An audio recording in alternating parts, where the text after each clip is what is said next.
A Bíblia, quando fala em Gênesis, da criação do homem e da mulher, a Bíblia primeiro já tira alguns mitos. Um deles é que a mulher foi criada inferior ao homem. Uma vez eu estava numa igreja, acho que eu já contei isso aqui na live, se contei, vou contar de novo. Eu estava dando uma palestra na igreja, que estava falando da igualdade do homem e da mulher, isso numa época muito antes dessas brigas atuais de pauta social, de feminismo, de empoderamento, muito antes, já tem uns 20 anos, mas naquela época já tinha algumas pessoas com ideia meio machista. E eu lembro que um irmão nervoso não gostou de eu equiparar homens e mulheres e falou em público assim: olha, a mulher é inferior ao homem. Tá claro isso na Bíblia, porque a mulher foi criada depois do homem. Por isso ela é inferior ao homem. Deus criou primeiro o homem, depois ele criou a mulher. Aí quase que eu joguei aquela piadinha clássica, né? Porque primeiro ele tinha que fazer o rascunho, depois fazer a forma final. Mas tinha um motivo a mais, tá? Tinha um motivo a mais. Eu falei com aquele irmão assim: o senhor já percebeu que, seguindo o seu raciocínio, se a mulher é inferior ao homem porque ela é criada depois do homem, então o homem é inferior aos animais, porque ele foi criado depois dos animais. Percebeu? Por que a Bíblia coloca a mulher criada depois do homem? Essa piadinha de Deus para esse primeiro rascunho e depois a forma final que é a mulher, procede do ponto de vista bíblico. Eu vou falar com você por quê. Duas coisas me chamam a atenção aqui. A primeira delas é com relação à imagem de Deus. Olha o que diz aqui, Gênesis capítulo 1, verso 26. Deus disse: façamos o ser humano à nossa imagem, conforme a nossa semelhança. Tenha ele domínio sobre os peixes do mar, sobre as aves do céu, sobre os animais domésticos, sobre toda a terra e sobre todos os animais que rastejam sobre a terra. Assim Deus criou o ser humano à sua imagem. A imagem de Deus o criou. Homem e mulher os criou. Então a Bíblia fala que tanto a mulher como o homem foi criada à imagem e semelhança de Deus.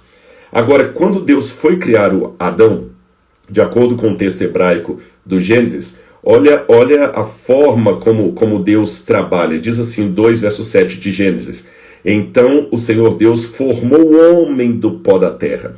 Essa palavra formou é a palavra yatsar. Yatsar, em hebraico, significa aquele trabalho que o oleiro faz quando ele está montando um vaso, sabe? Que o oleiro fica rodando assim, aquela roda, ele vai pisando assim no pedal e a roda vai girando, e ele põe o barro aqui, ele vai modelando barro. Foi assim que Deus fez Adão, Yatsar, um oleiro modelando.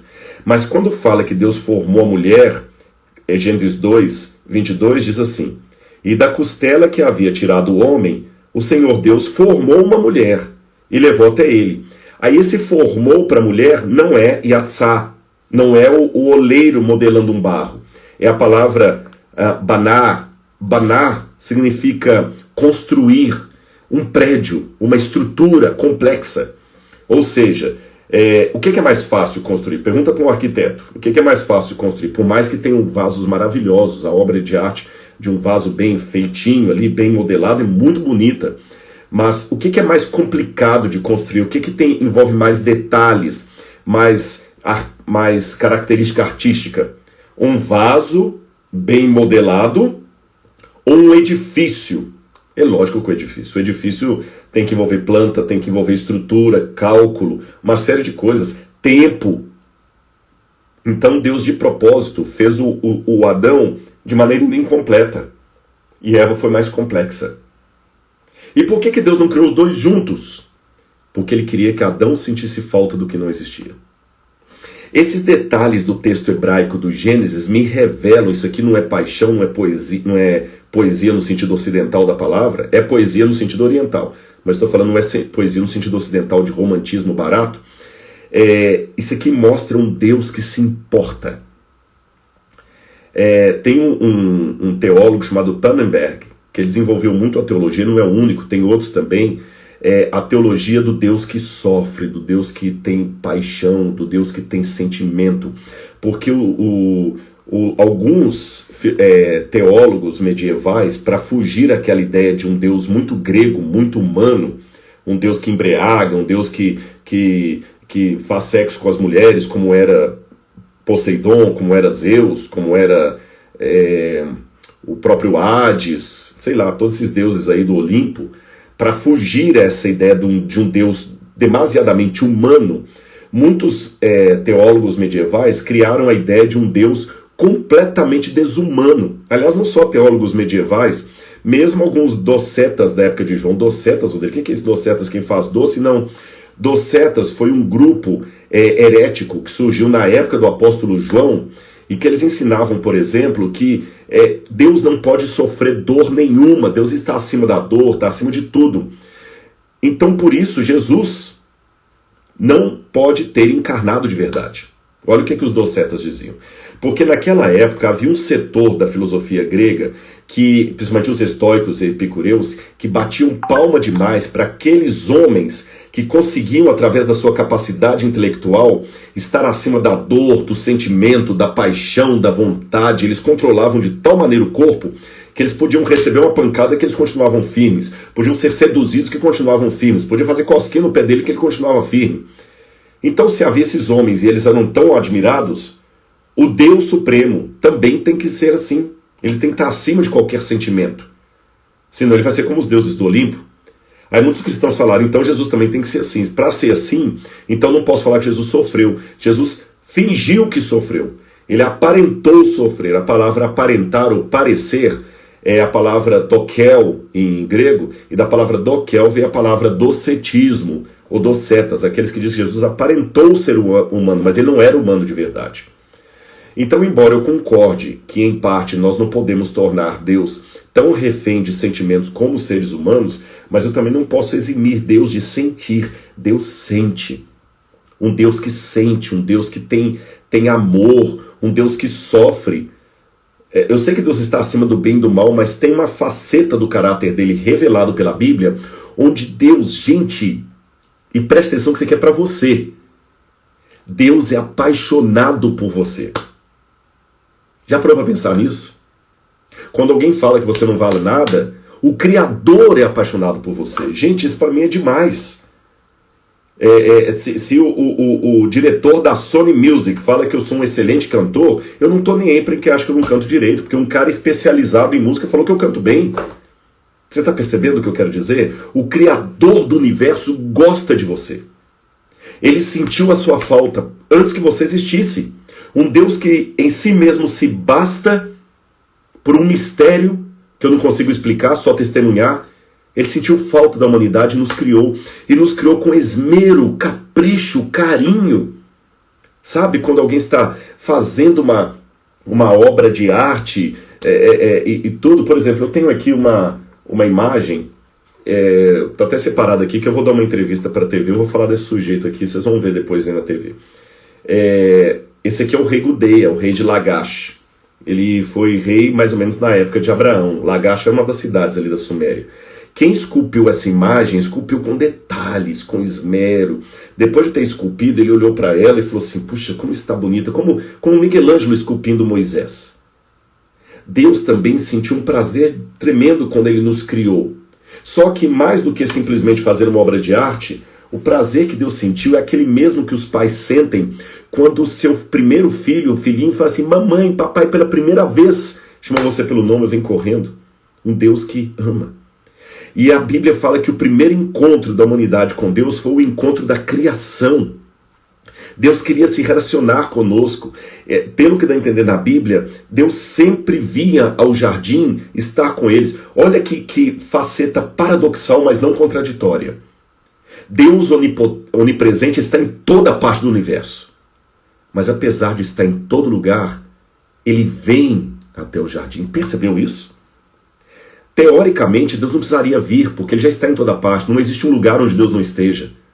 Mas a Bíblia mostra, e paradoxo não é contradição. Estude filosofia isso. Paradoxo não é contradição. Paradoxo é a convivência de duas verdades antagônicas, mas de uma forma harmonizada que a nossa mente não consegue compreender, mas sabe que é verdadeira. Então eu tenho um Deus que ele é onipresente, que ele está em todo lugar, mas ele vem ao jardim. Eu tenho um Deus que ele é onisciente, sabe tudo, mas pergunta, Adão, onde é que você estava? E Deus não finge quando ele pergunta. Ele queria relacionamento. Então o primeiro encontro de Cristo com a humanidade, porque a Bíblia fala que Cristo é o Deus da criação, Paulo fala que tudo foi feito por Ele, por intermédio dEle, sem Ele nada do que foi feito se fez. Isso está em João, na verdade, mas Paulo também vai falar isso em Colossenses.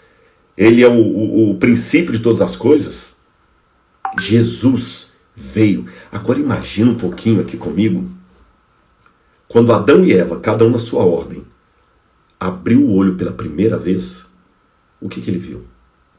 O sorriso de Jesus. Hoje nós nascemos chorando.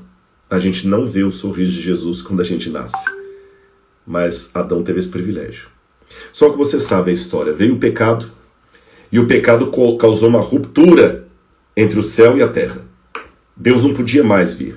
Quando Deus vem agora na virada do dia no jardim, aqui fala a Bíblia em Gênesis capítulo 3, versículo 8, ao ouvirem a voz do Senhor Deus, que andava no jardim quando soprava o vento suave da tarde, o homem e sua mulher se esconderam da presença do Senhor Deus entre as árvores do jardim. Que tristeza.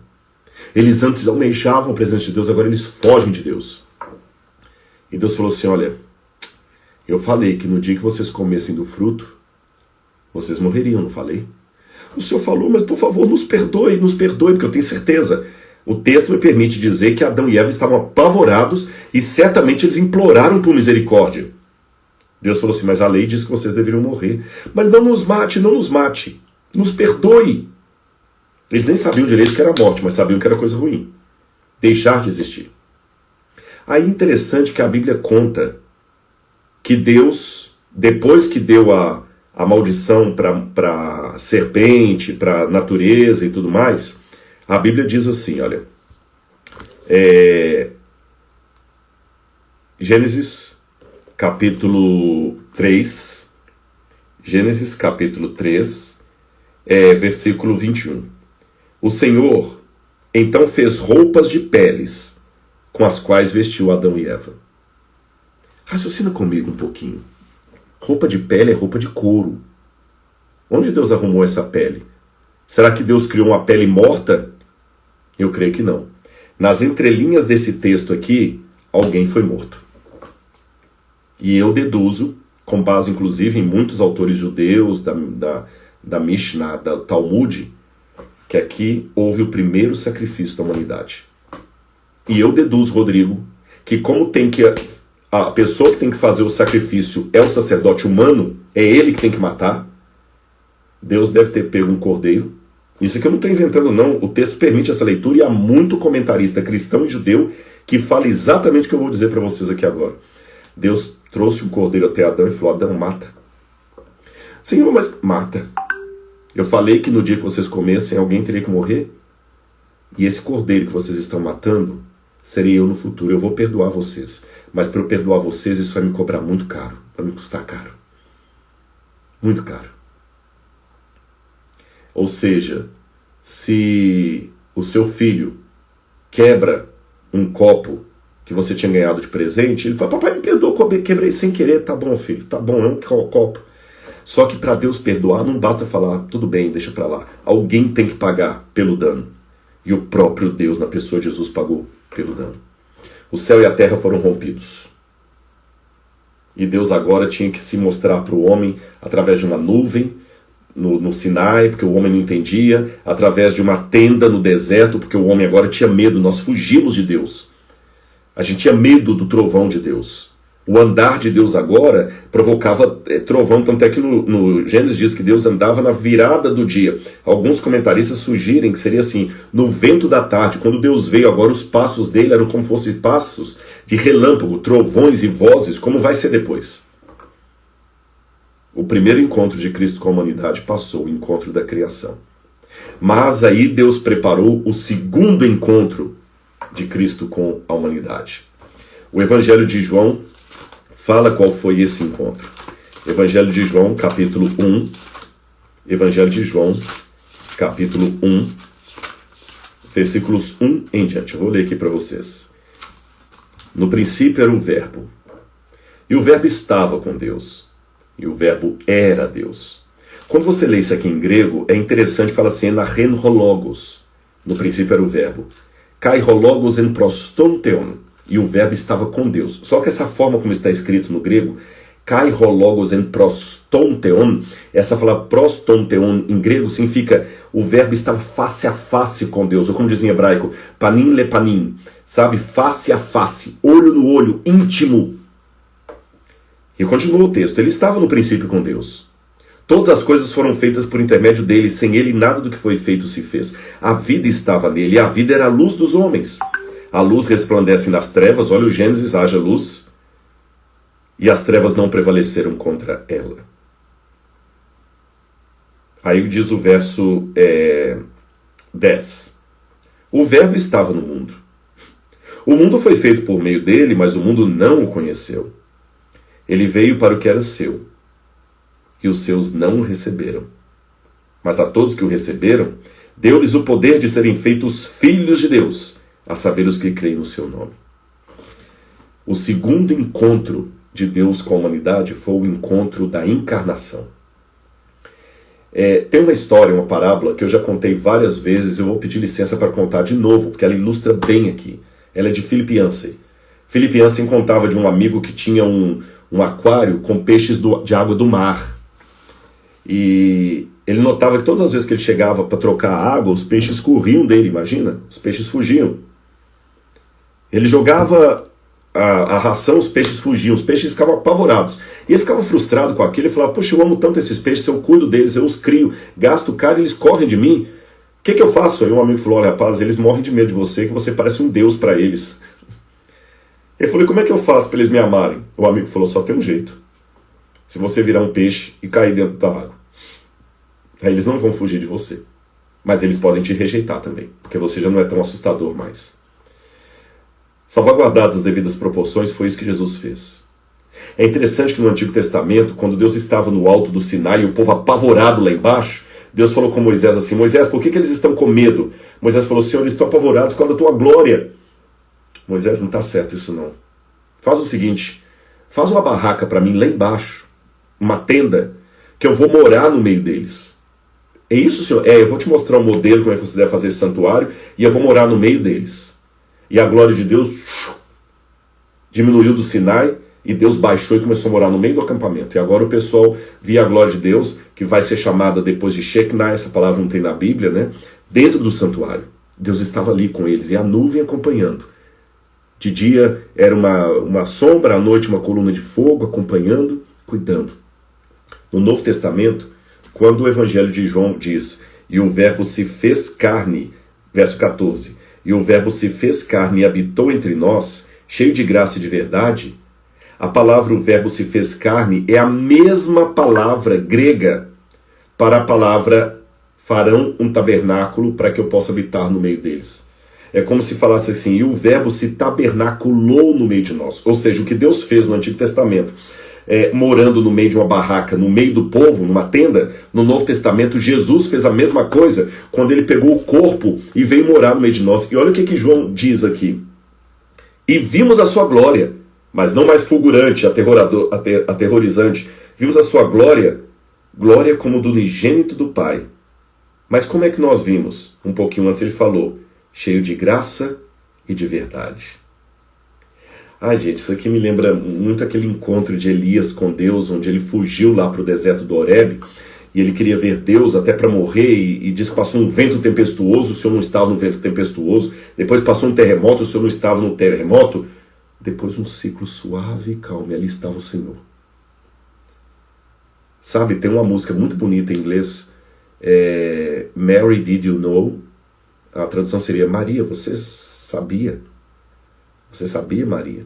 E a música vai contando que quando ela pegava aquele bebezinho, ela estava dando à luz aquele que deu a vida a ela. Em inglês dá um trocadilho. The baby that you delivered you. Ou seja, o bebê que agora você está permitindo nascer, ele te fez nascer porque ele é o seu criador. E pensando nessa música e fazendo uma paráfrase dela, você já parou a pensar que quando Maria deu de mamar a Jesus, um gesto tão singelo que tantas mães já fizeram. Ela estava alimentando o Criador de todas as coisas, o próprio Criador dela. E você já parou para pensar, lembrando na música, que quando Maria beijava o rostinho daquele bebê, ela estava beijando o rosto do grande Eu Sou. Ele se fez carne. E um dos prazeres que eu tenho de viajar para Israel, e quem sabe aquela pessoa que vai ganhar uma viagem para mim para o Oriente Médio, pode ser Israel, pode ser Grécia, Oriente Médio. A gente vai ver ainda qual lugar, porque tem questão de vacina, uma série de coisas. Pisar nas terras onde essas histórias aconteceram, gente, é muito bom.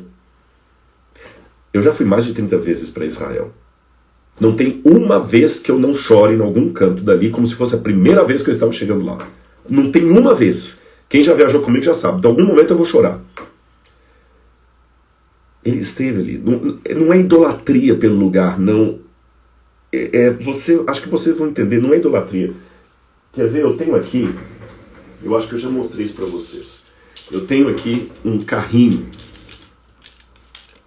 Um carrinho que o meu pai me deu. Meu pai já faleceu.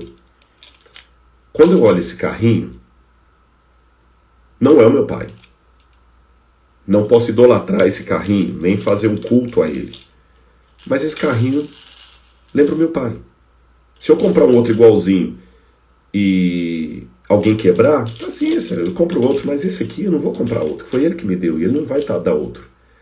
Então, quando eu vou para Israel, eu sei que foi ali que a coisa aconteceu. Por isso que, sabedor que muitas pessoas não têm essa oportunidade de ir para lá, eu pensei, Senhor, já que eles não podem ir em Israel, eu vou tentar trazer um pedacinho de Israel para eles, não só Israel, quando eu falo Israel, eu quero ampliar as terras bíblicas, porque Jesus não ficou só em Israel, Jesus esteve na Jordânia, Jesus esteve no Líbano, Jesus esteve no Egito, ainda que rapidamente, porque o ministério dele foi curto, foi em torno do Mar da Galileia, mas pelo menos bebezinho ele foi para o Egito, um tempo ele morou na Jordânia, quando ele foi batizado por João Batista, eu falei disso ontem, ele esteve nas regiões de Tiro e Sidom, pelas bandas pelo menos ali.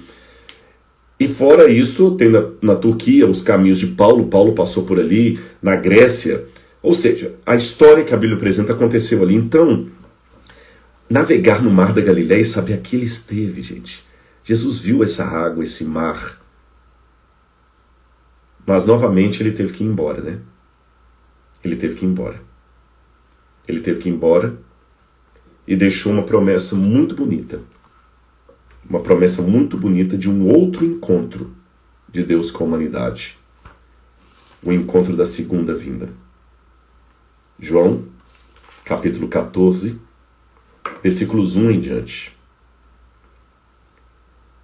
Que o coração de vocês não fique angustiado.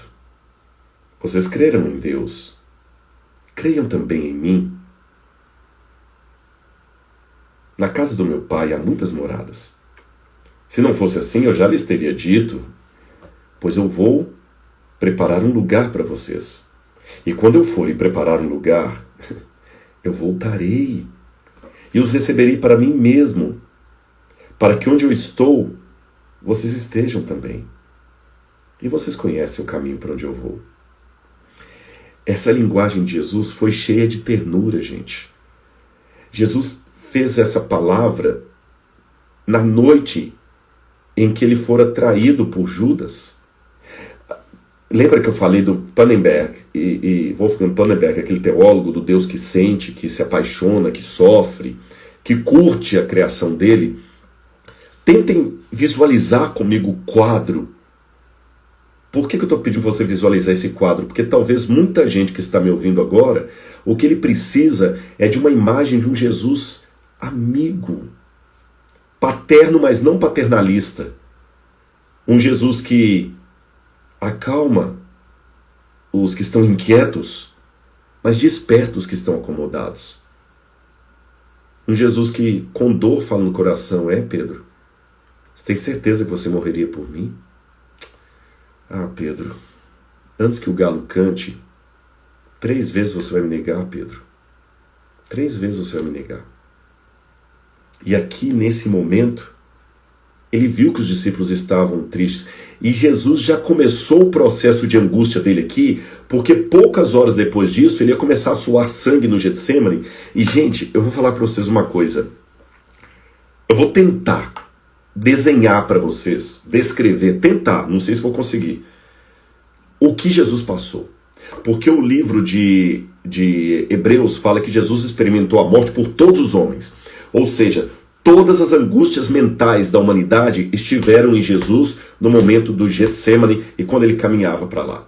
Ele fala, minha alma está repleta até as fezes, quer dizer, Jesus estava numa angústia tremenda.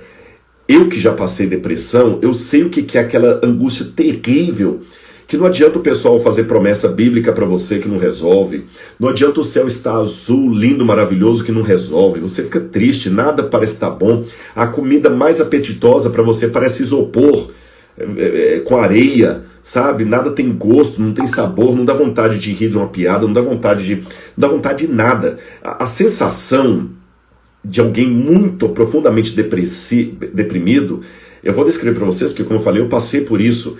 É mais ou menos assim, imagina que agora você recebe, durante essa live, uma informação que morreu de uma vez num acidente de carro, sua mãe, seu pai, seu irmão e a sua noiva, que estavam todos vindo num carro. Morreu todo mundo de uma vez. Imagina a angústia ao receber uma notícia dessa.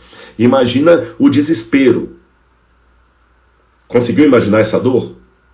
Pois bem, o depressivo sente essa dor, só que com um agravante. Não morreu ninguém.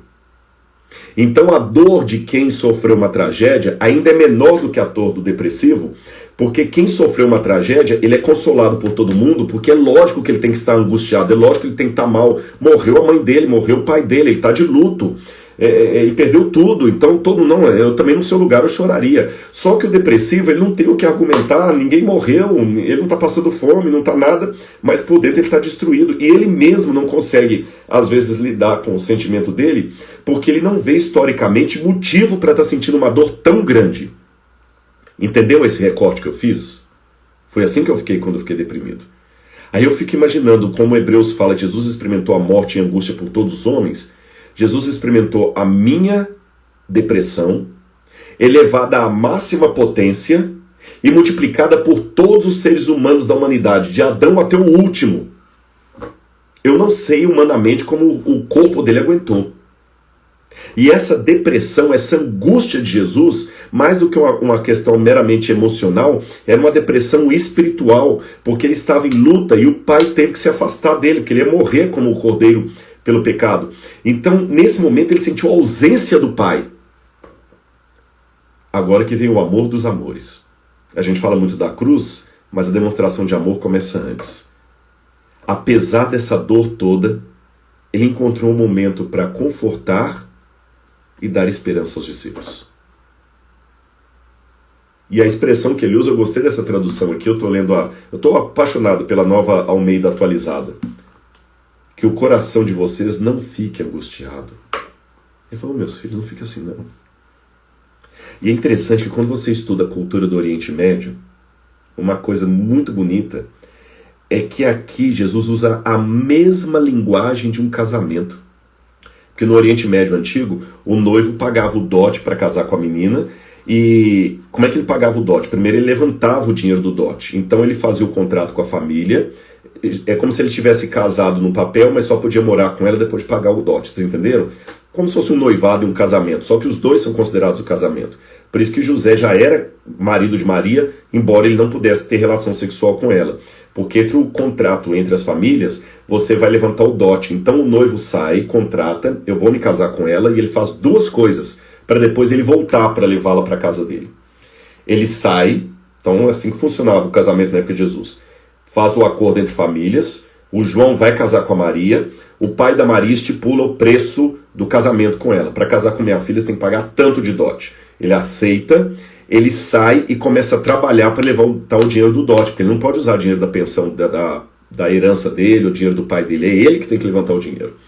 E nesse meio tempo em que ele está levantando dinheiro para casar com a Maria, ele também tem que construir a casa onde ele vai morar com a Maria. E geralmente essa casa era construída nas terras do pai dele, porque eles tinham uma sociedade ainda muito patriarcal, naquele sentido assim, o patriarca com o clã e os agregados ali, sabe? Igual o Jacó que morava com seus filhos, mesmo depois de casado, assim. Então ele ia para as terras do pai, pegavam a terra para ir e ele mesmo começava a construir na casa do pai uma casa para a futura esposa. Ou para que já era esposa, mas ele tinha que confirmar que era porque ele tinha que pagar por ela. E algumas casas, na época lá, a gente tem esse exemplo, por exemplo, nas ruínas arqueológicas de Cafarnaum, eram chamadas casas ínsula, em grego, que era um corredor onde você tinha um quarto aqui, outro quarto aqui, outro quarto aqui, e todo mundo morava aqui. E à medida que você ia tendo um novo agregado na família, você acrescentava um quarto. Por quê? Porque essa era a maneira da família ficar toda protegida. Hoje a gente até considera periferia, aquela família que mora no mesmo terreno ali, sabe? Aqueles terrenos assim, tem um quarto aqui, outro aqui, outro aqui, outra aqui, outra casinha aqui, tem aquele terreno comum aqui, e tem uma tia, às vezes tem até briga. Na época de Jesus era comum isso. Então ele, usando a mesma linguagem do casamento, fala para a igreja, os apóstolos, a noiva do Cordeiro. Eu já aceitei casar com vocês. Agora é a hora de eu ir, pagar o preço do dote para casar com vocês e, ao mesmo tempo, ir à casa do Pai preparar um lugar para vocês. Depois que o noivo juntava o dinheiro do dote e construía a casa, ele voltava com a comitiva para buscar a noiva. Perceberam? E ele fala justamente isso. Aí eu voltarei e vos receberei para mim mesmo, porque a casa já está pronta na casa do Pai. E qual foi o dote que Jesus pagou? Poucas horas depois, ele morreu na cruz do Calvário. Por isso que ele prometeu voltar. E a volta de Jesus vai ser o quarto encontro de Cristo com a humanidade, onde ele voltará em poder e grande glória. E o Apocalipse, pegando carona nessa linguagem, porque foi João que escreveu o Evangelho do Apocalipse, e diz assim: felizes aqueles que são chamados para a ceia das bodas, do casamento do Cordeiro, porque a noiva já se ataviou. Agora imagina Jesus voltando nas nuvens com poder e grande glória, o Éden restaurado. Gente, permitam-me dar uma empolgação aqui que não é teatral. Eu estou louco para ver Jesus voltando, sabe? Tudo que eu faço, eu quero que ele volte. Mesmo a gente receba ataques, não é compreendido, não interessa. Eu quero que ele volte. E eu quero que você deseje encontrar com ele. E eu sei que alguém, se tivesse ativados os comentários, fala assim: Rodrigo, peraí, você pulou você falou do primeiro encontro, do segundo e pulou para o quarto. Não, foi de propósito. Sabe por quê? Entre o segundo encontro, olha, o primeiro encontro foi o da criação, o segundo da encarnação, o quarto o do advento. Mas entre o quarto e o segundo encontro tem o terceiro. Sabe qual que é o terceiro que eu deixei de propósito para o final? O encontro do agora. Olha o que Jesus disse no próprio Evangelho de João, capítulo 14, verso 15. Se vocês me amam, guardarão os meus mandamentos.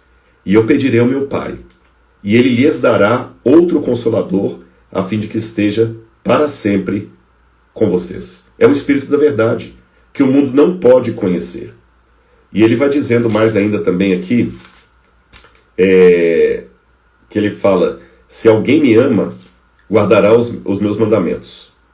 E eu e meu Pai viremos para ele e faremos nele morada. Então ele promete a vinda do Espírito Santo. Ele fala: eu mandarei o Consolador.